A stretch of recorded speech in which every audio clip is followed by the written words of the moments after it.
नमस्कार।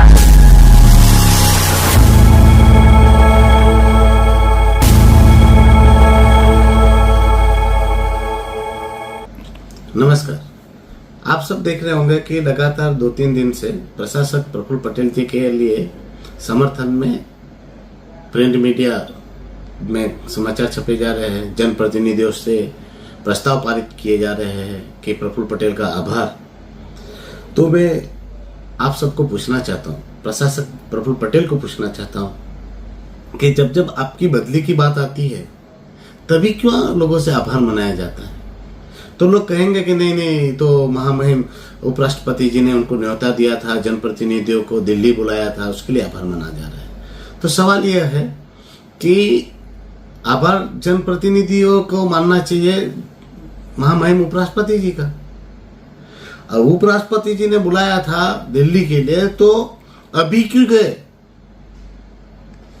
क्या सदन चालू होने के बाद नहीं जा सकते थे? 15 दिन के बाद तो सदन चालू होना था।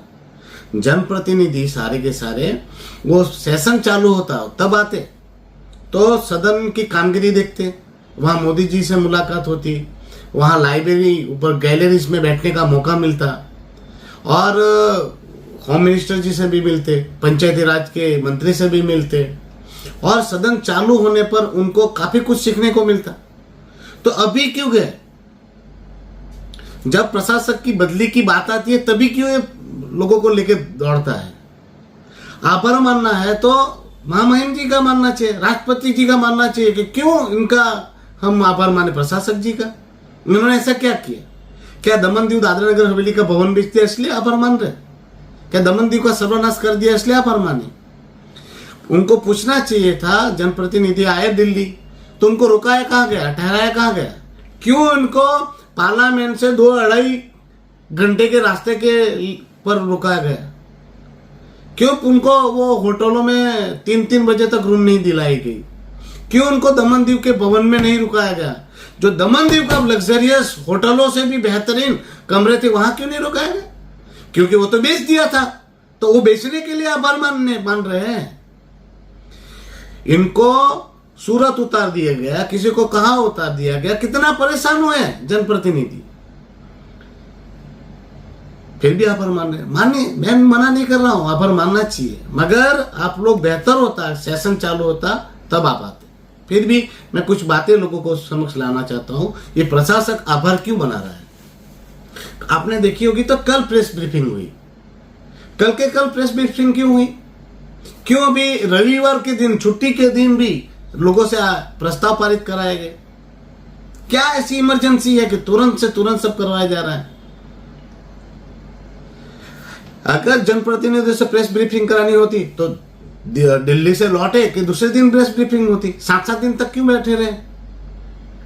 जबकि समाचार आया कि भाई साहब की बदली हो जाने वाली है, तभी क्यों ये नौबत आ गई? आपको 1-2 चीजें बताना चाहता हूं। ये लेटर है नगर पालिका का, दमन नगर पालिका का, जिसमें 14 तारीख के सर्कुलर है, और वहां कहा गया है कि 21 तारीख को शाम 4 बजे नगर पालिका की मीटिंग है। मुझे भी बुलाया गया एक इनवाइटी के तौर पर। 21 तारीख को फिर से सर्कुलर निकला और कहा गया कि ये 21 तारीख की मीटिंग पोस्टपोन हो गई है। कोरिजेंडम निकला और कहा गया कि 21 तारीख की मीटिंग अब 23 तारीख को होगी। मतलब 21 तारीख को मीटिंग नहीं हुई, 23 तारीख को मीटिंग होगी, ऐसा कहा गया। अब हमारे मित्र जो है ये असली आजादी के विजय भाई पर्ची के पेपर में आया कि 22 तारीख को प्रफुल्ल भाई पटेल जी के लिए आभार प्रस्ताव पारित किया काउंसिल ने, जबकि 21 तारीख को मीटिंग हुई नहीं। तो एडवांस में आभार कैसे पारित हो गया? इस पर जब मैंने नगर पालिका की कल जब मीटिंग हुई 23 तारीख को, तो मैंने चीफ ऑफिसर को पूछा, माननीय प्रेसिडेंट एसपी दमनिया जी और पूरी काउंसिल के सामने, तब चीफ ऑफिसर ने कहा कि ऐसी कोई मीटिंग नहीं है, ऐसा कोई प्रस्ताव पारित नहीं हुआ है, और ये जो लेख में दावा कर किया जा रहा है उसका मैं बिल्कुल भी समर्थन नहीं करता।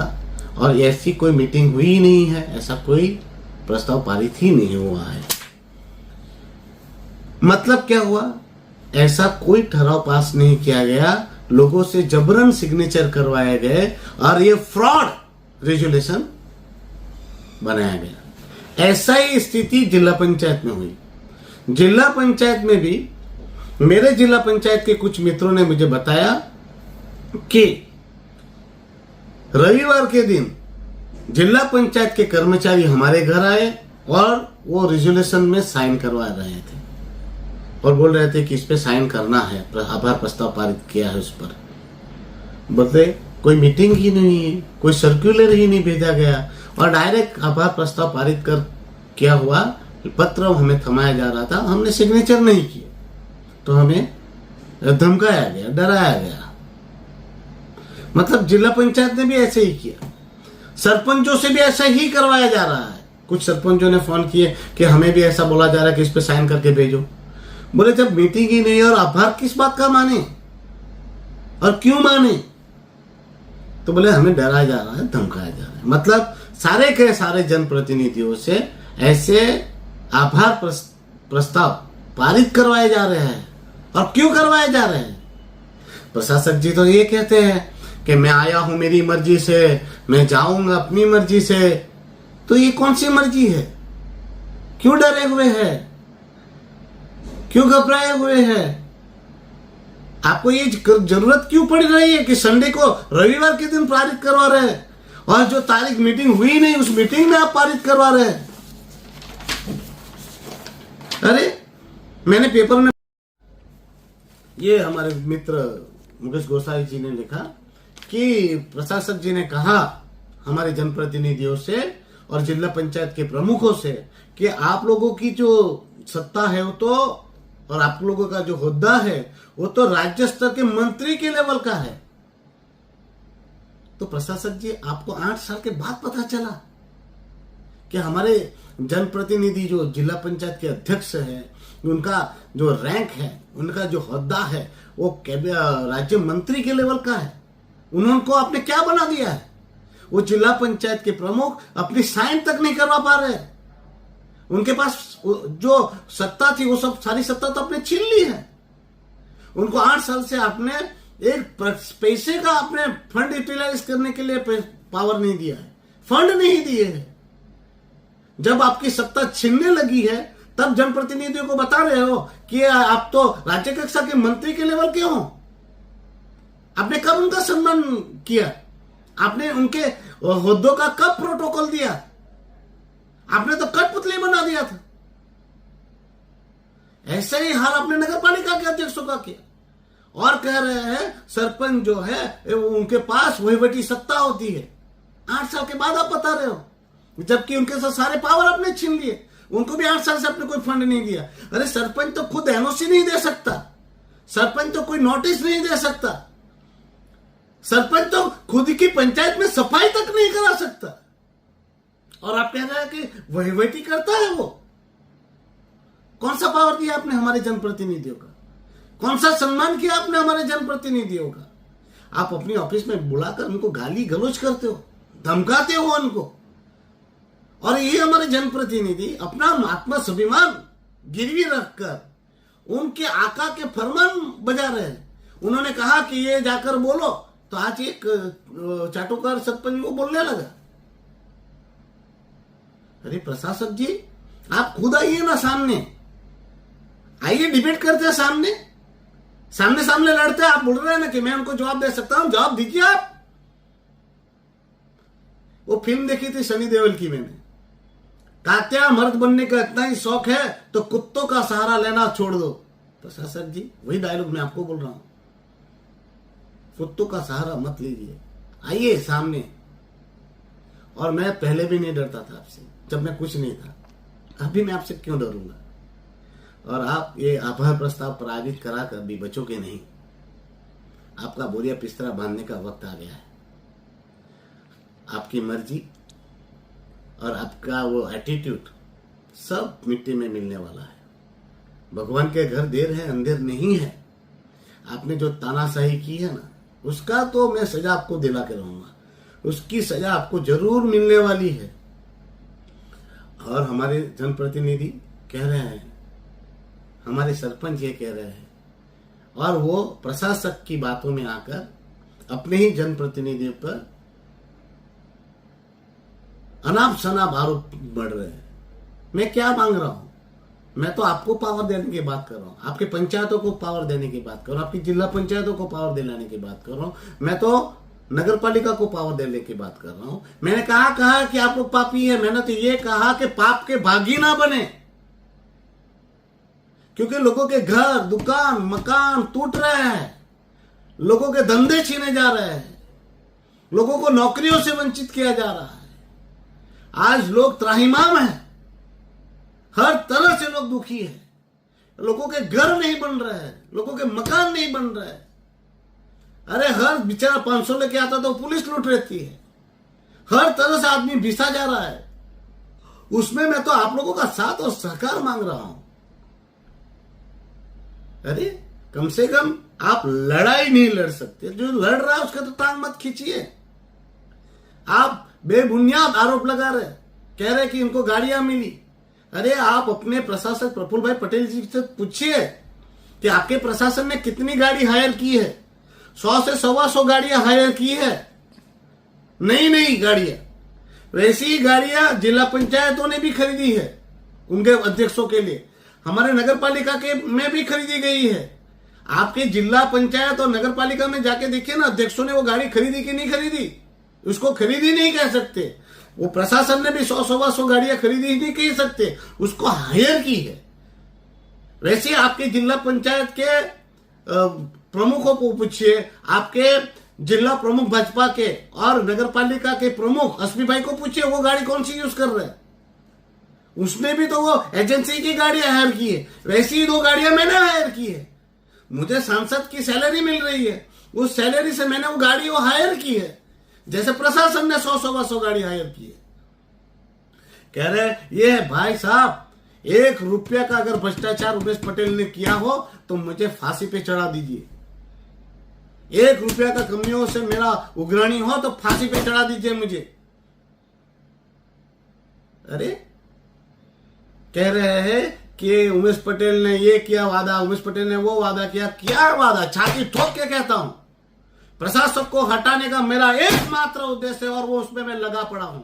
सांसद के गरिमाओं को ख्याल में रखकर मैंने संसद में सारे सवाल उठाए। बताते हैं कि एमपी बनने से पहले आपने कहा था, आपने क्या किया? बोलो मैं सांसद के रूप में मैंने सारे सवालों को पार्लियामेंट में उठाया, जो आपके पार्लियामेंट सदस्य ने आज तक नहीं बोला वो सारे मुद्दे मैंने उठाए। प्रशासक को हटाने के लिए भी उठाया, टोरन पावर को भगाने के लिए भी उठाया, टोरन पावर पे इंक्वायरी के लिए भी उठाया। पर सत्ता तो आपकी है सरपंच जी, आप जिस पार्टी से बिलोंग करते हो, आप तो पदाधिकारी भी है उसमें भाजपा के, तो आपके भाजपा को पूछिए ना, क्यों वो टोरन पावर के खिलाफ नहीं बोलते? क्यों टोरन पावर को हटाना होता है तो मीटिंग में नहीं आते? आज तक टोरन पावर को हटाने के लिए आपकी पार्टी ने क्या किया? मैंने तो हजारों लेटर लिखे, हर बार बोला, जितने ही मैंने लेटर लिखे, जितने ही आवाज उठाई, मगर सेंटर में आपकी पार्टी है भाजपा, यहां भी आपकी पार्टी है भाजपा। अरे प्रशासक जी को 72 घंटे में हटा सकता हूं, मगर आप जैसे चमचे लोग प्रशासक की वाहवाही में जुटे हैं तो मैं क्या करूं? मैं पार्लियामेंट में आवाज उठाता हूं और आप लोग जैसे चाटुकार लोग लेटर लिख के देते हैं कि पानी हमें 100% मिलता है, प्रशासक बहुत अच्छा है। यहां नगर पालिका, जिला पंचायत, यहां पर पंचायत है, सारी की सारी भाजपा के पास है। मैं पार्लियामेंट में आवाज उठाता हूं, मंत्रालय में आवाज उठाता हूं, तो आप लोग वहां पर से जैसे ही लेटर आते हैं, प्रशासक आपको चैम्बर में बुलाता है और वो आपको आदेश करता है कि ऐसा ऐसा आप लेटर लिख के दीजिए कि प्रशासक बहुत अच्छे हैं, बहुत अच्छा काम करता है। और वो लेटर वहां मंत्रालय में जाते हैं और वहां पर कहा जाता है कि उमेश पटेल तो भारतीय जनता पार्टी का अगेंस्ट है और हमारे भारतीय जनता पार्टी के इतने प्रतिनिधि है जो वो प्रशासक से बहुत खुश है। प्रशासक ने वहां पर ऐसा माहौल बनाया है कि ये जो सीटें हारी है वो भाजपा अपने संगठन के वजह से हारी है, संगठन की कमियों के वजह से हारी है, संगठन के अंदरूनी खींचतान के लिए हारी है। और वहां पर वो भाई तो पाक साफ हो जाता है, क्योंकि आपके जैसे लोग चाटुकार लोग पड़े हुए हैं और चाटुकारों को अपना फायदा देखना है। और ये फोटो खास करके रखिए उन्होंने जनप्रतिनिधियों ने कहा है प्रेस ब्रीफिंग में कि विकास के सहभागी नहीं, आप विनाश के सहभागी है। लोगों के घर, मकान, दुकान टूटे उसके भी सहभागी आप ही हो, और इन लोगों ने स्वीकारा है। कह रहे हैं कि उमेश पटेल ने कहा था लारी गल्ले लगाएंगे, बिल्कुल लगाएंगे। मरोड़ में भी लगेंगे लारी गल्ले, जमपुर में भी लगेंगे, और उनको लाइसेंस भी दिलाऊंगा। ये मेरा वादा था और वादा है, और मैं वो करके दिखाऊंगा। दावा ये दुकान टूटती है तो क्या भारतीय जनता पार्टी की जिम्मेवारी नहीं है? सत्ता किसकी है? सेंटर में तो आपकी सत्ता है, यहां भी तो आपकी सत्ता है। तो सरपंच जी, चाटुकार जी, जरा जाइए और आपके भारतीय जनता पार्टी को बोलिए कि सरकार हमारी है, तो लारी गल्ला हम क्यों नहीं लगा सकते? हम क्यों नहीं टोरंट पावर को भगा सकते? अगर उमेश पटेल नाकाम हो रहा है तो आप लोग आइए, मुझसे बोलिए कि ये लेटर लिखिए, ये आवाज उठाइए। मैं नहीं उठाता हूं तो मुझे बोलिए। हर जगह आप हाथ बताइए कि यहां आप चुप हो गए, मैं आऊंगा आपके साथ, चलिए आप बाहर निकलिए, मैं आप लोगों के साथ। जहां आप बोलोगे कि यहां आपने आवाज नहीं उठाई है तो मुझे बोलिए कि आप ये लेटर लिख के दीजिए, मैं लिख के देता हूं। बोलिए कि यहां पर आपको जाना है हमारे साथ, हम बोलेंगे, आप भी साथ में बोलिए, मैं खड़ा रहूंगा। एक पत्रकार लिखता है कि उमेश पटेल मरणियों बन्यो छे, रघुवायो बन्यो छे। अरे रघुवायो नहीं, मरणियों बन्यो छू। दमन दीव के लोगों के हित पर जब आंच आ रही है, लोगों के घर, मकान, दुकान तोड़े जा रहे हैं, लोग बेबस की तरह बेचारे लाचार बनकर मेरे पे नजर रखे बैठे हुए हैं कि उमेश पटेल कुछ करेगा, तो उसके लिए मैं कर रहा हूं, उनके लिए लड़ रहा हूं, उनके लिए मैं मरणीय बना हुआ हूं, जो मेरा अधिकार है, क्योंकि लोगों ने मुझे चुन के भेजा है और उनके लिए लड़ना मेरा काम है। प्रशासक जी, आपको फिर से चुनौतीपूर्ण कह रहा हूं, आप कुछ भी कर लीजिए, कुछ भी कर आक्षेप लगवा लीजिए, मैं डरने वाला नहीं हूं। और हमारे जनप्रतिनिधियों को कहना चाहता हूं, आप लोगों की वजह से ही हमारा प्रदेश दुखी हो रहा है। आप लोग आज भले इनकी चाटुकारिता, चमचागिरी कर लो, मगर आने वाले वक्त में आपको ये पता चल जाएगा कि जनता जागरूक है, लोग समझदार है। और लोगों को मैं कहना चाहता हूं, मैंने जो भी कहा है उसके लिए मैं प्रयास रूप हूं, काम कर रहा हूं, मेहनत कर रहा हूं, लड़ रहा हूं। हाँ, अकेला हूं, ना मेरे साथ कोई सरपंच खड़े हैं, ना मेरे साथ जिला पंचायत के लोग खड़े, ना नगर पालिका के लोग खड़े, पर मैं आपका प्रतिनिधि बनकर आपके लिए आवाज उठाऊंगा, लड़ूंगा और आप सबके हक और अधिकार की रक्षा करने का पूरा प्रयास करूंगा। इसमें मेरी जान भी जाए ना तो मुझे कोई फर्क नहीं पड़ता। अरे मैं तो इनको कहना चाहता हूं, अरे आप मुझसे इस्तीफा क्या मांगते हो? मैं तो दमन दीव की जनता के लिए जान दे दूं। इस्तीफा मेरे लिए क्या है? ये पद मेरे लिए कभी न था ना कभी है महत्वपूर्ण। मेरे लिए तो दमन दीव की जनता का प्यार और जनता का हित मेरे लिए सर्वोपरि है। आप आज मेरे पे सवाल नहीं उठा रहे, आप अपने ही प्रशासन पे सवाल उठा रहे हैं। आप खुद कबूल कर रहे हैं सरपंच जी कि आपके लोगों, हमारे लोगों के घर तोड़े गए हैं, हमारे लारी गल्ले हमारे लगने लगा दिए जा रहे हैं, हमारे दावे बंद किए गए हैं, वो आप खुद स्वीकार रहे हैं। और वही प्रशासन ने जिसने किया उसकी आप चाटुकारिता कर रहे हो, उसको वाहवाही कर रहे हो, उनको आप उनके फेवर में प्रस्ताव पारित कर रहे हो। भाई साहब, सरकार आपकी है, प्रशासन आपका है। अगर मैंने कोई गलती की है तो आप जांच करवाइए और मुझे जेल में डाल दीजिए, फांसी पे चढ़ा दीजिए। फिर से दमन दीव की जनता को कहना चाहता हूं, ये प्रशासक जी ने ये जो कांड किए हैं, वो कांड की सजा तो उनको मिलकर रहेगी। उनको भगाने का वादा किया था, वो भगा के रहूंगा।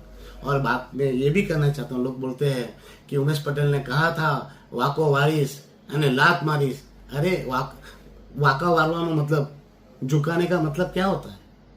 एमपी का पावर मैंने पार्लियामेंट में दिखाया, हर एक मुद्दे पे आवाज उठाई। आपके लालू भाई को मोदी जी आते थे तो उनकी शिला जहां लगाई होती है ना, वहां पर भी नहीं जाने देते थे। साथ में खड़ा करने की तो बात जाने दो।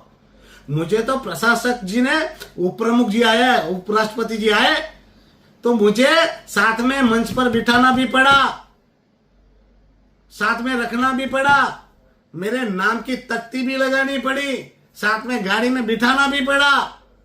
वो मुझे नहीं बिठा रहे थे, मैंने डायरेक्ट उनसे वहां से दिल्ली से करवाया। अभी भी ये सारे जनप्रतिनिधियों को, आप भी तो थे चाटुकार जी वहां पर, आपके आका ने जब भेजा था तो वहां तो उपराष्ट्रपति जी से के साथ तो उमेश पटेल अंदर से आया, वो आपके आका ने नहीं भेजा था, मैंने खुद उनसे अपना टाइम लिया था और उनको मैंने दमन दीव की परिस्थिति से वाकिफ भी कराया। मैं तो चाहता था कि आपका आका मोदी जी से भी मिलवाए, आपको अमित भाई शाह से भी मिलवाए, मैंने भी प्रयास किए पर मोदी जी थे नहीं। बाकी आप लोगों को तो मैं खुद मिलवाना चाहता था और मोदी जी को बोलना चाहता, आपके सामने बोलने वाला था कि हमारी प्रदेश की स्थिति क्या है। पर क्या बताओ आपके आका के पर कितने लोग कैसे नाराज हो पड़े हुए हैं। कुछ भी कर लीजिए प्रशासक जी, आप बचने वाले नहीं है, बचोगे नहीं। और आपको क्या लगता है कि उमेश पटेल झुक के बैठ जाएगा, डर के बैठ जाएगा? मैं हर एक बात दिल्ली पहुंचा रहा हूं और आपको पता भी है कैसे पहुंच रही है, और मेरी लड़ाई जारी है। और आपको तो यहां से हटाकर झुका तो दिया ही है, अब लात मारना बाकी है। वो किस प्रकार की लात है वो आप देख लीजिएगा। वो फिजिकली लात नहीं होती, लात बहुत प्रकार की होती है और वो पड़ने वाली है आपको। तो मैंने आपको झुकाया तो है ही, अब लात भी मारने वाला हूं। वो कैसी लात? वो फिजिकल लात नहीं होती, और वो लात आपकी यहां से भगाने वाली लात होने वाली है। कोई बात नहीं, आप चाटुकारिता कीजिए। भगत सिंह ने भी कहा था देश की आजादी के वक्त, आप उनकी चमचागिरी करो, उनकी गुलामी करो, हम जनता की ओर से लड़ेंगे। तो मैं भी लड़ूंगा। प्रशासक जी, आपको फिर से चुनौतीपूर्ण कह रहा हूं, आप में दम है तो सामने सामने आइए, सामने सामने डिबेट कीजिए, सामने सामने लड़िए। आप हमारे प्रतिनिधियों को, विचारों को, गाड़े गबले को वहां पर बुलाते हो, बहकाते हो, बहका हुआ में आके आपकी बातें को लिख कर आप भेजते हो, वो बोलते हैं, मुझे कोई फर्क नहीं पड़ता। उनको आप डराओ, धमकाओ, घबराओ, वो सब जानते हैं। और कितने लोगों ने मुझे फोन करके भी बोला है कि आपने क्या क्या चैम्बर में होता है। वो आपको क्या लगता है कि चैम्बर में आप बोलते तो हमें पता नहीं चलता? अरे आप सीधा सीधा बात करो, सीधा सीधा लड़ाई लड़ो। ये बुजदिलों की तरह बेचारे नमाले लोगों के कंधों पर बंदूक रखकर फोड़ना बंद कर दो। आपका तो अंत आ चुका हुआ है ही है। ये आपकी नौकरी का अंत ही है, ये आपकी कारकिर्दी का अंत ही है, समझ लीजिए। और आपको वादा करता हूं प्रशासक जी, आपको 30 जनवरी तक तो नहीं बैठने दूंगा। कुछ भी हो जाए, 30 जनवरी तक तो आप नहीं रुकेंगे। फिर आपकी मर्जी मुझे दिखाना। आप में दम है तो आप मुझे दिखा देना कि आप 30 जनवरी तक रुकते हैं या नहीं। बस हमारे लोगों को कहना चाहता हूँ, डरिएगा नहीं, घबराइएगा नहीं, आपका जनप्रतिनिधि आपके साथ है। हाँ, हो सकता है मुझ पर फ्रॉड केस किए जाएंगे, गलत उलट जुलट आरोप लगाए जाएंगे, पर सत्य कभी मिटता नहीं है। सत्य पर आँच आ सकती है, पर सत्य परेशान हो सकता है, पर सत्य हार नहीं सकता। परमात्मा परमेश्वर ने मुझे जिताया है। इन लोगों ने सब कुछ किया मगर मैं जीता, आपकी आवाज बना। और आपको विश्वास दिलाता हूँ आगे भी मेरी लड़ाई इसी प्रकार से जारी रहेगी। दमन दीव की जनता के लिए मैं लड़ता रहूंगा और दमन दीव के लोगों का हक और अधिकार और न्याय उनको दिलाकर रहूंगा। धन्यवाद।